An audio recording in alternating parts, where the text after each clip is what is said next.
Hey everyone, Tankenstein here. In this video, I'll be going over the new trailer for the upcoming update for War Thunder, Breaking Ground. Shows way more in the way of new gameplay mechanics than anything else, though it does of course show the Vicel tankette and what looks to be a South African anti-aircraft vehicle at the end, though I cannot for the life of me pronounce its name. You can read about that SPAA via the link in the description below. Now in this video, I'll be basically going over the new terrain deformation mechanic and all the huge ways that I think it will impact the game, including some of the interesting scenarios that I've thought of that I think that we could actually see this thing cause. And when I say this, I mean it. This could be a game-changing mechanic, the likes of which we haven't seen in a very, very long time. That said, don't forget to check out my 10 pro tips and tricks video for tanks in the description and the link below. Seriously, you might want to check it out, especially being that this upcoming update will be focusing on ground forces. But that being said, let's get into the video.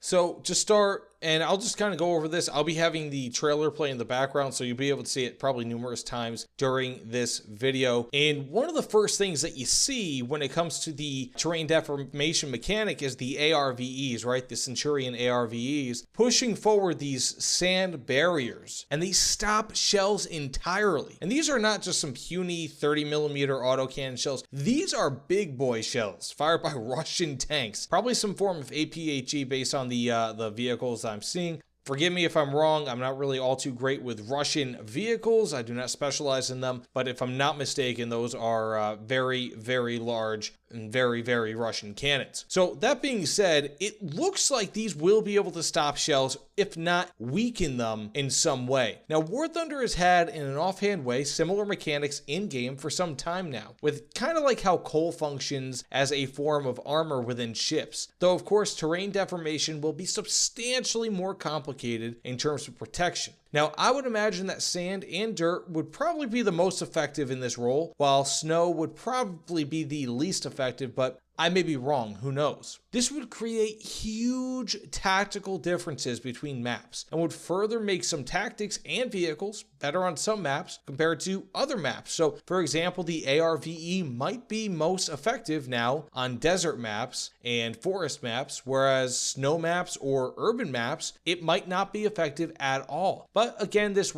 has to be seen because we have no idea how huge this gameplay mechanic is and really how widespread it will be, because for all we know, making these earthen barriers could be an extremely time-consuming process that has no place in a fast-paced battlefield. Now, number two, something I have not seen people talk about is how this will interact with planes. Specifically, it looks like we may be able to bomb out runways, making it impossible to refuel and reload, which would have huge implications on CAS and AirRB. An early spawner could effectively destroy the enemy's ability to perform close air support, at least beyond the first spawn, which obviously has huge implications insofar as how this would impact the game. It would also make it so that AirRB players won't be able to go back to base and refuel and rearm, possibly making matches shorter. Further, one could theoretically create gigantic earthen barriers to either block in the enemy team at their spawn or create defenses for their own spawn. Think about it. An early helicopter could easily go over and tear up sections of land, which could make it more difficult for the enemy to maneuver, which would slow their capping of bases or their ability to flank. Who's to say that large enough craters created by, for example, a PE-8 continuously bombing a single area won't create a hole so deep that it will kill or trap all those who wander into it? I mean, heck, you could specifically target capping points and do that and make it so that whoever goes into that capping point would effectively never be able to leave. Now, another interesting thing that I kind of thought of is, let's say if you're in a helicopter and you have an ATGM, who's to say that you can't get maybe 7 or so kilometers away from an airfield and then you just launch a few strategically placed ATGMs so that they hit the landing strip and they pretty much just make it impossible for people to land on at that part in the landing strip. That could be a game changer. Now, another interesting thing with this update, kind of the third thing, is that this will now give certain vehicles possible advantages over other vehicles, such as the Centurion ARVE, which is so heavily shown in this trailer, as it will now have the ability to mold the land immediately. There is no understating, again, how massive of an impact this single update could have on the future of gameplay in War Thunder. Further, it opens the door for more engineering vehicles to join the game, which I think is one of the end goals for this update. While there are certainly no shortage of tanks to add to War Thunder, probably for about the next few years, especially when it comes to modern tanks, opening the door for specialist tanks expands not only the types of tanks available in game, but also the gameplay and places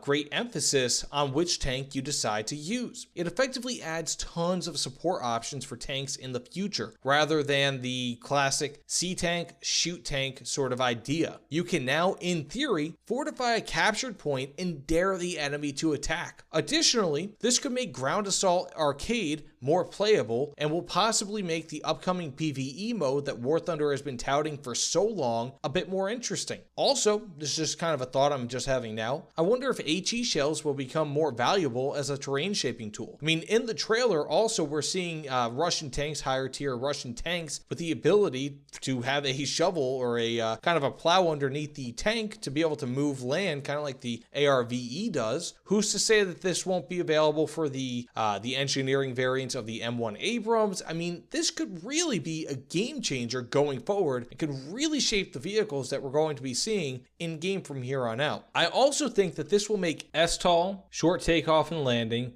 and VTOL, vertical takeoff and landing, more important now, rather than just being a feature of a few planes. It's one of the reasons why it was made in the first place. Cold War designers knew the power of strategic bombardment, whether that came from planes or missiles, and that runways would be among the first targets. By creating VTOL, you no longer need to worry about runways. If the full extent of terrain deformation in this coming patch is realized, VTOL may become necessary in some scenarios. I don't know if it will become commonplace, as base AA will probably tear most people apart who get near enough to an enemy base to bomb it, but I suppose that's actually a pretty possible scenario, especially in, for example, Air Arcade. So the previous example that I gave when it came to a helicopter firing ATGMs from a long distance at a base, it is possible, and that could possibly tear up some of the runway, but not nearly to the extent that a plane laden with 1,000-pound bombs could do the same. So I'd be really interested to see in how this impacts the type of planes that players not only use, but those that people buy, because we may have to see the premium AVA-A and the Harrier GR1 for that matter, and also the Yak 38 being more commonplace things for people to buy a top tier if we see this happening where people's runways are now being bombed and the only planes that you can actually use to get off of them are VTOL. So it really creates an extremely interesting scenario for the future of War Thunder. And kind of a final musing that I have here when it comes to this new mechanic is, wouldn't it be cool to see Gaijin implementing some sort of a lower BR version of the nuke? So in this case, I think it would be perfect for this new mechanic to introduce the Tall Boy Bomb reward, right? So you get maybe 1750 SP, and then your team gets to use, or a player on your team gets to use the Tall Boy Bomb, which is ridiculously powerful bomb and was made really to just, it was an earthquake bomb, more or less. It was made to destroy fortified bases and all that, and would have a huge impact on the terrain. So why not? You know, let's just say it doesn't destroy it doesn't guarantee a win, but it cuts enemy tickets by 25 or 33% or something of that nature, where it's an impactful play and you can get tons of kills with it, but it's not necessarily a win. I feel like something like that would be really complementary to this patch, because now all of a sudden you can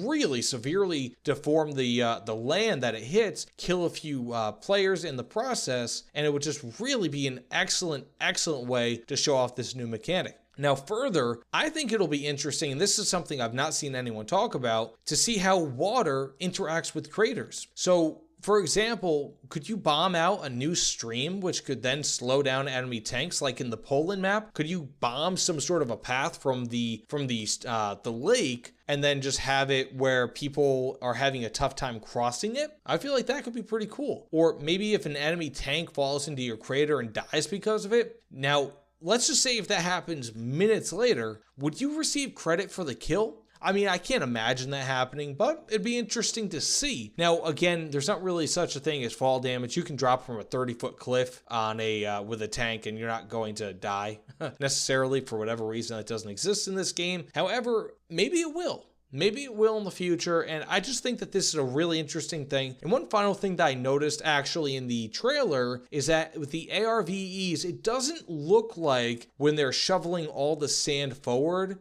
that they are necessarily reducing the sand underneath them, but rather it just continuously generates the sand, if that makes any sense. So just rewatch the trailer if you don't know what I mean, because it looks like the sand underneath the treads, the tracks of the tanks, is substantially lower than the actual sand that they're pushing, which doesn't really necessarily make much sense. It's as though it's spontaneously generating. But again, this all remains to be seen. This is the first trailer, and we only have a few seconds of gameplay, essentially cinematic gameplay, to go off of. So it's really, really crazy, in my opinion, to see exactly how this is going to be going. And Gaijin could really impact the game a tremendous amount here and change the way everyone plays Ground Forces. So that being said, please like, comment, subscribe. You guys know the deal. I want to hear what your opinions are on this trailer, what this mechanic might mean to the game, and how maybe it's changing your perception of War Thunder if it's doing so at all. But either way, thanks so much for watching. And again, I'll see you all on the other side. Take care, everyone.